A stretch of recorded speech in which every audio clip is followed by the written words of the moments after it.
Hello. Thank you and welcome. Look at you. You have always something. I want to thank you again for being here because you were here back in April, and so much has changed since then. Obviously, you're now back filming season 3 of Yes. Pose. Yes. How's it going? It's wild. It's crazy. I'm excited to be back. We're all glad to be back. Disney, who now owns FX, has put brilliant protocols in place. Everybody looks like a stormtrooper. I feel so sorry for the cat. I feel so sorry for the crew because they have to have goggles and masks and shields. We have that here too. I agree. But that allows for us to be able to go to work. Yeah. This is a wild, crazy time, and I'm just grateful that there are people who care enough to take the right steps to believe science and get us back to work. You were nominated for another Emmy this year, and even though it was virtual, you still showed up and delivered with awesome style. Look at that! Come on, now. Come on now. Yes. Right now, what is that? What's the piano? Is that a real? Did you?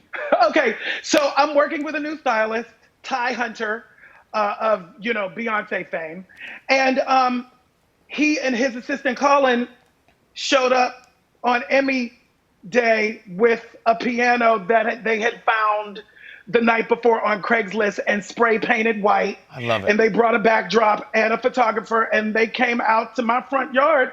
And we took some photos, darling. I love that you did that. You know, I don't know if anyone else did that for like a virtual event, so that was pretty cool that you did that. It was my first. It was my first because I hadn't been doing any virtual red carpets through the entire quarantine, and I just thought, this will pack a punch because I'm nominated for an Emmy. It's a big deal, and I haven't been doing them. Yeah, and I bet you everyone's been calling and asking, like, will Billy show up and will Billy do something for us? Will he get the hat with that open? Will he do something? Yeah. And you go, yeah, just chill. I'll take care of business. Yeah, I wasn't doing it because the moment that we're in didn't make me feel like doing anything like that. Yeah. And so I just wanted to be respectful. Yeah. And I think, having 6 months of not doing that, and then embracing it for the moment, which was the Emmys, was a good thing. And it made people happy. And you see those things that we miss, and you go, oh, I missed that. Sadly, Broadway announced that it will be shut down through June, which is just awful. You think about this. You've been doing a lot to celebrate Broadway, and as we wait for it to come back, one of your early Broadway roles was Teen Angel in Grease. And you posted a photo of your first time on The Tonight Show. Here it is. What do you remember about this? I remember that we were on tour with the pre-Broadway production of Grease that starred Rosie O'Donnell and Megan Mullally. Megan Mullally? Pre-Will and Grace. And we were in Costa Mesa. And The Tonight Show was going to have us. And they came to the show. And they saw the whole show, and they chose my number. And so I ended up being able to go on, and then it was a surprise because after the number, Jay Leno paneled me, which was a big deal because, I wasn't supposed to go and talk. I was just supposed to be a musical guest and sing. And you scored. Yes. Well, there's this trend online right now that I just recently did where people share photos and they go how it started and how it's going. And people are doing it. You've been having fun with it, and you made one just for us tonight. Let's take a look at this. Now, that is how it started, which I have questions about. I see how it's going.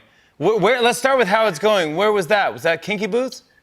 That was Kinky Boots 2013, the Tony Awards. Oh, come on. So that was the original dream come true. The dream that I started having when you see me on the left over there. Now, what was happening when you're on the left over there? How old are you? Okay, so I am 13 years old. I was at Risenstein Middle School. I had discovered musical theater in the 6th grade. I was in the 8th grade.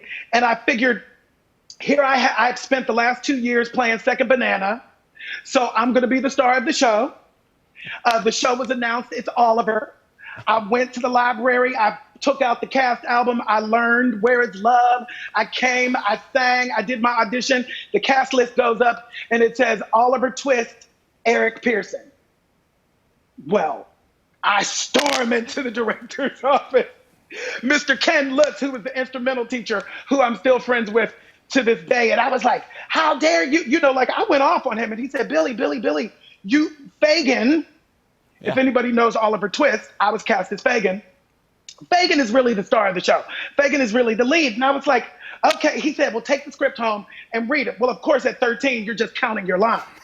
You're like, and Fagin, I was just counting my lines, and Fagin doesn't even enter until the last scene of the first act.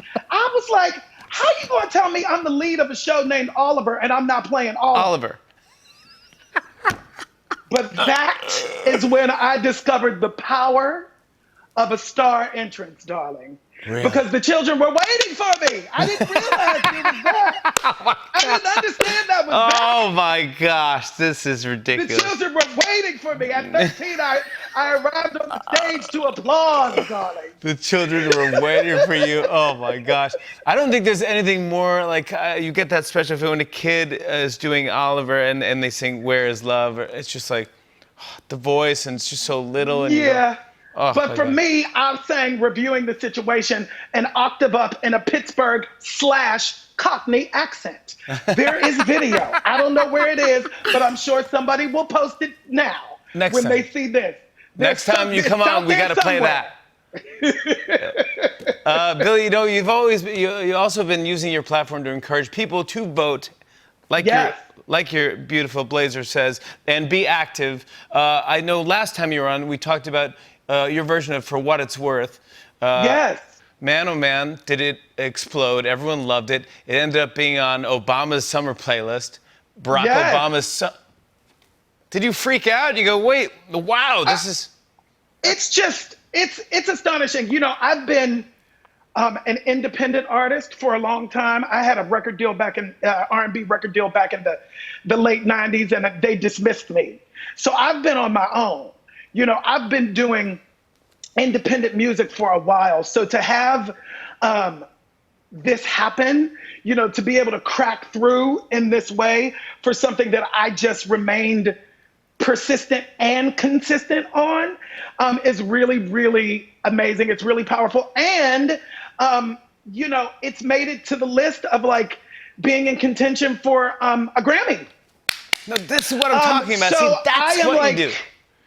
You know, just keep going. If there's anything that I can say to folks, just keep going. Just keep showing up for your life and putting one foot in front of the other. It was great. I love that you did it. And I was like, I was so happy to see it on that list. I go, oh, he's got to be like just freaking out right now. Yeah, it's awesome. amazing. It's amazing. You narrate a new docu-series called Equal, which is on HBO Max, which, by the way, is killing it right now.